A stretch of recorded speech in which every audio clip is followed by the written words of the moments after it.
मकर संक्रांती केवळ एक सण नाही, कर्मचक्र बदलणारा गूढ दिवस आहे.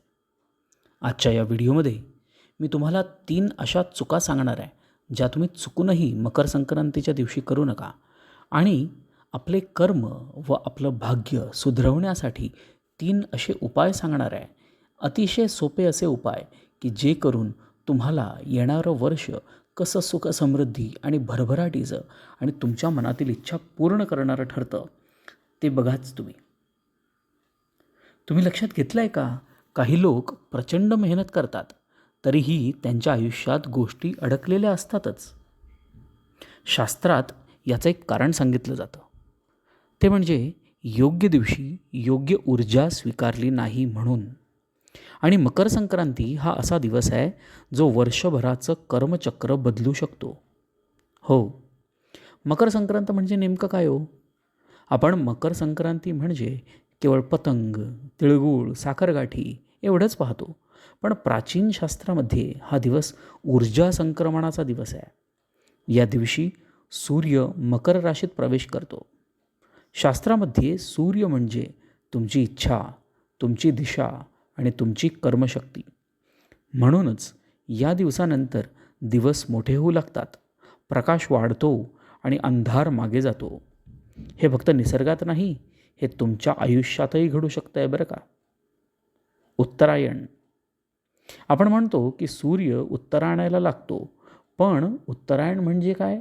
तर उत्तरायण म्हणजे ऊर्ध्वगती, म्हणजेच नकारात्मकतेतून सकारात्मकतेकडे, अडकलेपणाकडून प्रगतीकडे आणि भीतीकडून आत्मविश्वासाकडे.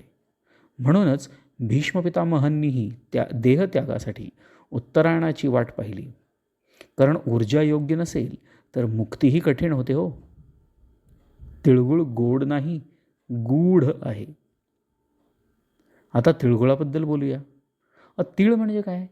तर शास्त्रामध्ये तीळ म्हणजे जुनी कर्म, जुनी दुःख व जुने ऋण. आणि गूळ, गूळ म्हणजे फळ, समाधान आणि गोड अनुभव.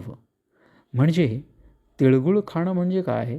तर भूतकाळाचं ओझं गोड करून स्वीकारणं. आणि म्हणूनच आपण एकमेकांना म्हणतो ना, तिळगुळ घ्या, गोड गोड बोला. हे केवळ सामाजिक वाक्य नाही, हे स्वतःच्याच सबकॉन्शियस माइंडला म्हणजे सूक्ष्म मनाला काम करण्याचा मंत्र आहे. या दिवशी होणाऱ्या मोठ्या चुका कुठल्या? आता आपण ते पाहूयात. चुकूनही या 3 चुका मकर संक्रांतीच्या दिवशी करू नका. पहिली चूक, राग आणि वाद करणं. लक्षात ठेवा, हा दिवस जितका शक्तिशाली आहे तितकाच संवेदनशीलही आहे. त्यामुळे या दिवशी जर तुम्ही कोणाशी वाद घातलात तर ऑकल्ट शास्त्राच्या मान्यतेनुसार सूर्याची ऊर्जा दूषित होते बरं का. दुसरी चूक, स्वतःला दुर्लक्षित करू नका. सकाळी उठून स्वतःकडे लक्ष न देणं, अंघोळ न करताच बाहेर जाणं हे ऊर्जा स्वीकारण्यात अडथळा आणतात. तिसरी चूक, दानाचा अहंकार. दान करून त्याचे फोटो, स्टेटस, पोस्ट यामध्ये टाकणं, याच्याने पुण्य हे शून्य होत असतं, लक्षात ठेवा. मग ह्या सर्व चक्रातून मुक्त व्हायचं असेल आणि मनाला इच्छित असे सर्व पूर्ण करवून घ्यायचे असतील तर त्यासाठी काही उपाय सांगतो आहे. पहिला उपाय, सूर्याशी संवाद. सकाळी सूर्याला पाणी द्या. संक्रांतीच्या दिवशी सकाळी लवकर उठून स्नान करून एका गडव्यामध्ये, एका लोट्यामध्ये पाणी घेऊन छतावरती जा आणि सूर्याला अर्घ्य द्या. सकाळी सूर्याला पाणी द्या, डोळे बंद करा आणि म्हणा, माझी दिशा स्पष्ट होत आहे, माझ्या मनातील सर्व इच्छा पूर्ण होत आहेत. दुसरा उपाय, तिळगुळ विधी म्हणतात त्याला. पहिला तिळगुळ खाताना मनात एकच इच्छा ठेवा आणि ती इच्छा कोणालाही सांगू नका. तुमची जी सर्वात तीव्र इच्छा असेल, असा प्रश्न असेल की जो तुम्हाला सतत भेडसावतो आहे, तो प्रश्न, ती इच्छा आणि त्याचं काय अपेक्षित फळ आहे, हे फळ स्वतःच्याच मनाला सांगायचं आहे पहिल्यांदा जेव्हा तुम्ही तिळगुळ खाताय त्यावेळेला. ऑकल्ट सायन्सेसमध्ये याला सायलेंट इंटेन्शन ॲक्टिवेशन असं म्हणतात. तिसरा उपाय, दिवा आणि कृतज्ञता. संध्याकाळी दिवा लावा.